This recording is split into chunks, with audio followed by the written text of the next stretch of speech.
Hello friend, कैसे हैं आप लोग। मुझे उम्मीद है आप लोग अच्छे होंगे। मैं फिर आपके लिए एनसीईआरटी बुक क्लास 10th का साइंस का पार्ट बायोलॉजी का चैप्टर नंबर 1 का तीसरा वीडियो लेकर के आपके सामने उपस्थित हूँ। अभी तक अगरचे आप मेरे चैनल को सब्सक्राइब नहीं किए हैं तो प्लीज़ मेरे चैनल को सब्सक्राइब कर दें, बेल के आइकन को प्रेस कर दें और अपने दोस्तों तक ज़्यादा से ज़्यादा वीडियो को शेयर करें, जिससे आपको और आपके दोस्तों को दोनों को एग्ज़ाम की तैयारी करने में बहुत सारी सहूलतें मिलेंगी। मैं आज जो पढ़ाने वाला हूँ, मनुष्य का पाचन तंत्र। मनुष्य का पाचन तंत्र किसे कहते हैं, क्या होता है, मनुष्य जब भोजन करता है तो उसके शरीर में भोजन का पाचन कैसे होता है, उसी के बारे में जानेंगे पूरी डिटेल से। बुक में जितने भी क्वेश्चन तैयार होते हैं उस सभी क्वेश्चन को मैं अपने नोट्स में एक जगह निचोड़ बना करके नोट कर चुका हूँ। क्वेश्चन के साथ साथ आपको लेक्चर भी प्रोवाइड हो जाएगा।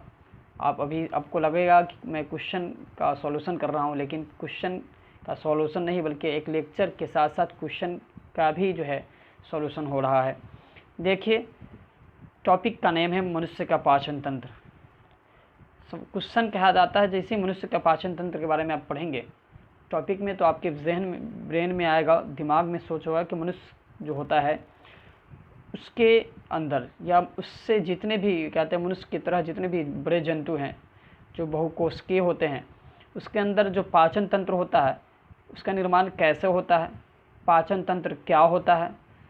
क्योंकि टॉपिक का ही नेम होगा पाचन तंत्र, तो आपके मन में ये सारी सवालें होंगी, तो मैं उसके बारे में बताने जा रहा हूँ कि पाचन तंत्र क्या है। पाचन तंत्र एक ऐसी प्रक्रिया है,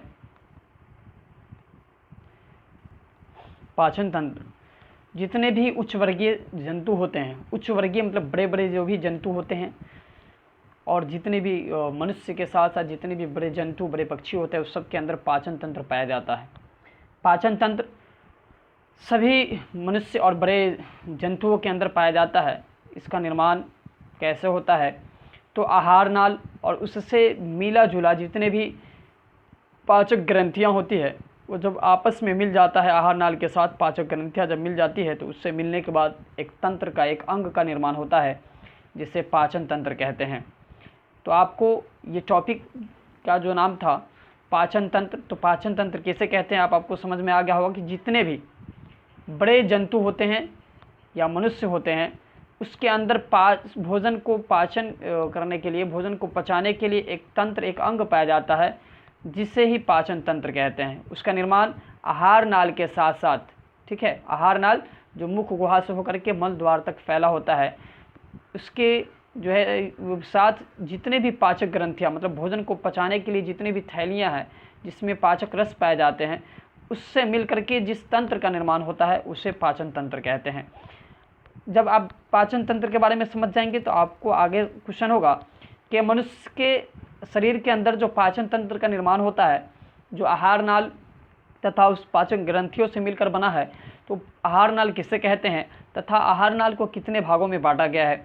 तो मैं अभी आपको बता दूं, मेरे नोट्स में क्वेश्चन आपको दिख रहा होगा कि मनुष्य के आहार नाल की लंबाई क्या है तथा उसे कितने भागों में बांटा गया है। आहार नाल को मैं बता दूं कि आहार नाल एक ऐसी ग्रंथि है जो मुख द्वार से लेकर के, मुख द्वार मतलब मुंह से लेकर के मल द्वार तक, निष्कासन के कहते हैं स्थान तक, गंतव्य स्थान तक, जो हमारा भोजन क्या कहते हैं जब पचने के बाद जो पहुंचता है निष्कासन के स्थान तक, मल द्वार तक फैला हुआ होता है।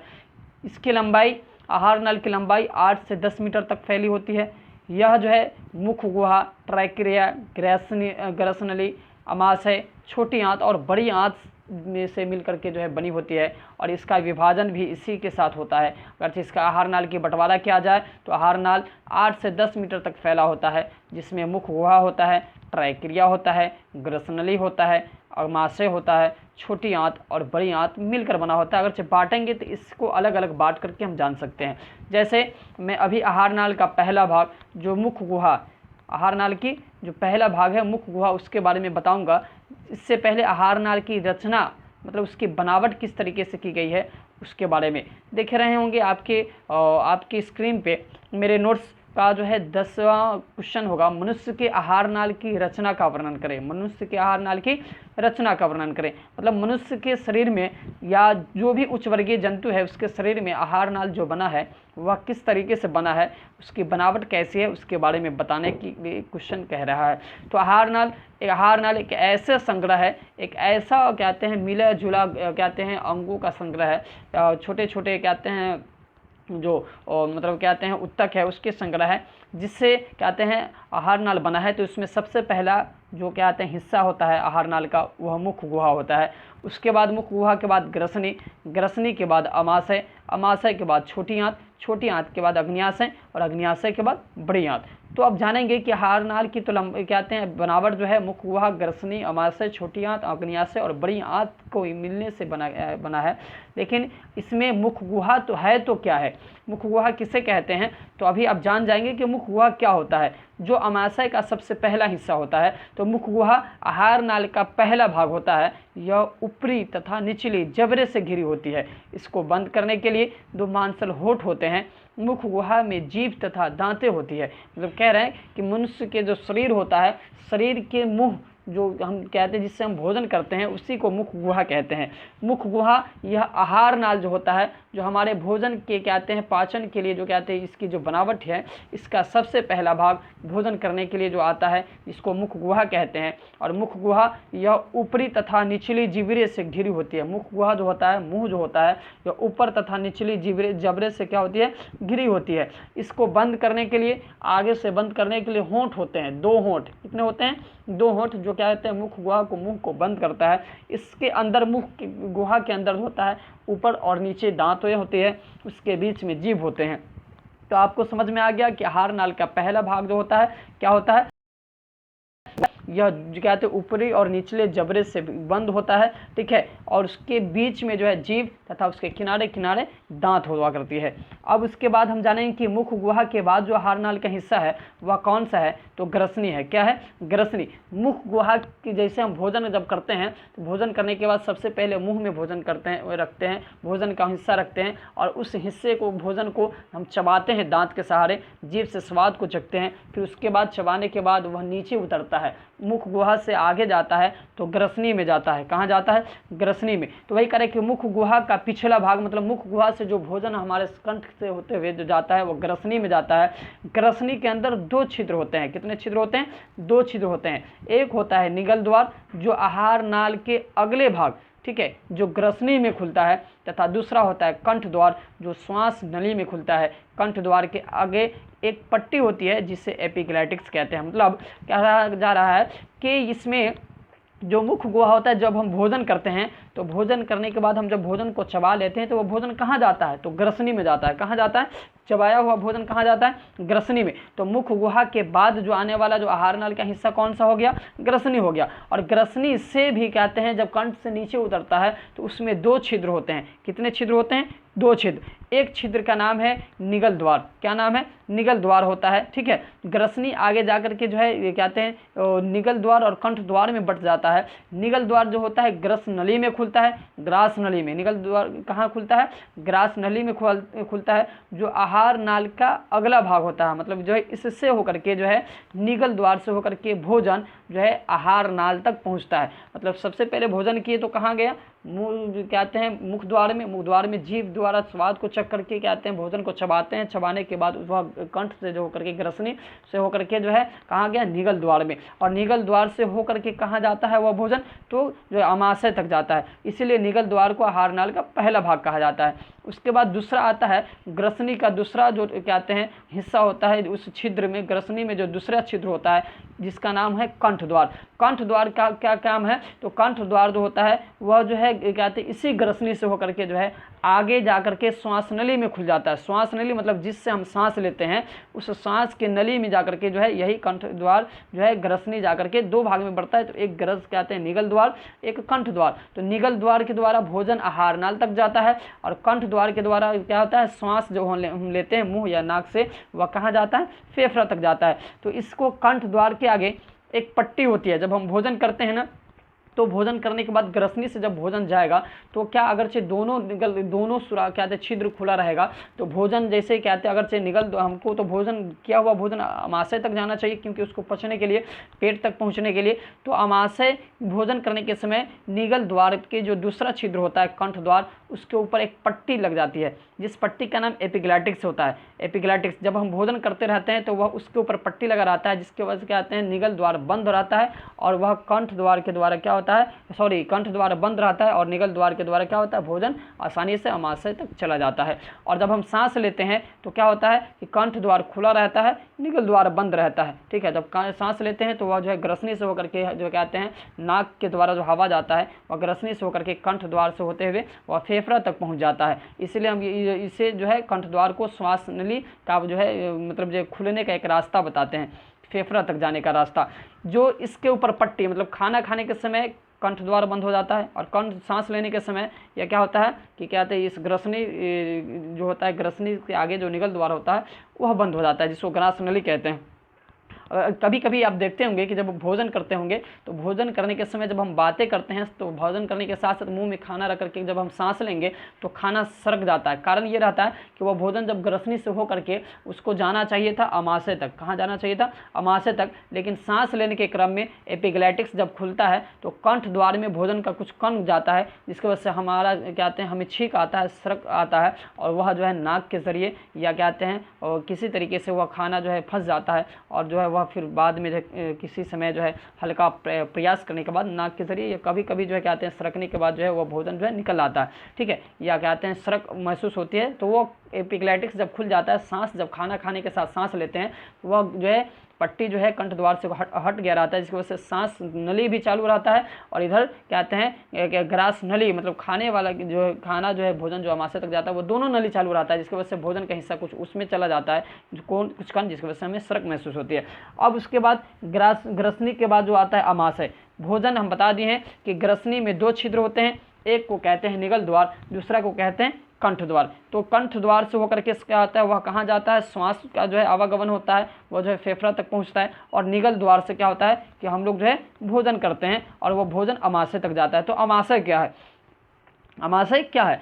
आहार नाल का ये तीसरा भाग अमाशय होता है। सबसे पहला मुख द्वार, उसके बाद ग्रसनी। ग्रसनी में दो छिद्र होता है, एक निगल द्वार जिसके द्वारा भोजन अमाशय तक जाता है, एक होता है कंठ द्वार जिसके द्वारा क्या होता है सांस जो है फेफड़ा तक पहुंचता है। तो अमाशय क्या है? अमाशय एक चौड़ी थैली जैसी रचना है जो उदर गुहा के बाई ओर मतलब पेट के जो है बाई ओर होता है। कहाँ होता है अमाशय? अमाशय एक चौड़ी थैली की तरह, थैला जो होता है ना उसकी तरह, चौड़ा थैला की तरह एक जो है बनावट है, एक जो है वह जो है बाईं तरफ होता है, पेट के बाईं तरफ होता है। अब उसके बाद कह रहा है कि अमाशय का सबसे ऊपर वाला भाग, अग्रभाग मतलब ऊपर वाला भाग जो होता है इसको कार्डियक कहते हैं, पिछला वाला भाग जो होता है पाइलोरिक कहलाता है, तथा बीच वाला भाग को फुंडिक कहते हैं। तो आपको समझ में आ गया कि अमाशय जो कहते हैं आहार नाल का तीसरा हिस्सा है, जो कहते हैं चौड़ी थैली की तरह होता है, यह जो है उदर गुहा के बाएं तरफ होता है। इसके ऊपर वाला भाग को कार्डियक, पिछले भाग को कहते हैं पाइलोरिक, और बीच वाले भाग को फुंडिक कहा जाता है। उसके बाद भोजन जब कहते हैं अमाशय से होकर के, जब भोजन अमाशय में जब कहते हैं उसका भोजन का कार्य हो जाता है तो वह आगे की ओर बढ़ता है छोटी आंत में। भोजन अमाशय से होकर के कहाँ जाता है? छोटी आंत में। भोजन अमाशय में जब जाता है तो वह कायम के रूप में बदल जाता है, गाढ़े लेह की तरह हो जाता है पच करके। ठीक है, अब उसके बाद जाता है छोटी आंत में। तो छोटी आंत क्या है? तो अमाशय के नीचे वाला भाग जो है छोटी आंत है। अब कह रहे छोटी आंत आहार नाल का सबसे लंबा भाग है, आहार नाल का सबसे लंबा भाग है। मतलब छोटी आंत जो है ग्रसनी कहते हैं उसके मुख द्वार, ग्रसनी, अमाशय और उससे भी बड़ा, सबसे जितनी लंबाई में जो सबसे बड़ा छोटी आंत होता है, ये सबसे लंबा भाग होता है। यह बेलन की तरह होता है, बेलना की तरह होता है, एक पाइप की तरह जो है बेलन की तरह होता है। इस भाग में पाचन की क्रिया पूरा हो जाता है। मतलब कह रहा है कि भोजन जो है सबसे पहले तो भोजन को मुख द्वार में दांत के द्वारा चबा लेते हैं।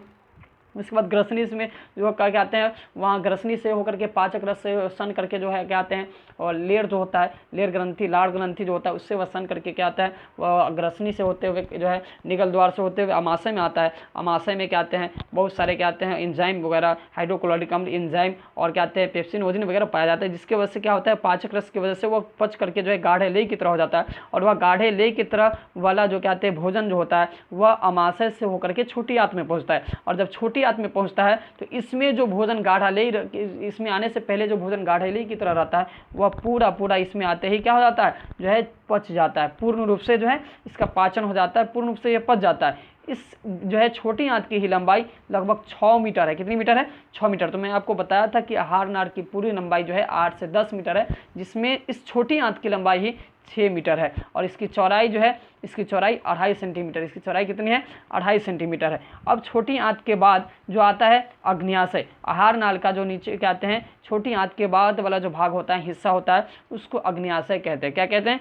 अग्न्याशय। तो अग्न्याशय क्या है? तो अग्न्याशय अमाशय के ठीक नीचे, अमाशय के ठीक नीचे तथा ग्रहणी को जो है, ग्रहणी जो होता है ना अमाशय के ठीक नीचे तथा ग्रहणी के घिरे पीले रंग को की जो है एक ग्रंथि होती है जो अग्न्याशय कहलाती है। हम लोग कह रहा है कि अमाशय जो क्या अग्न्याशय जो होता है अमाशय के ठीक नीचे होता है। ठीक है, अमाशय की कहाँ होता है? ठीक नीचे होता है। जो कहते हैं यह एक पीले रंग का थैली होता है। क्या होता है?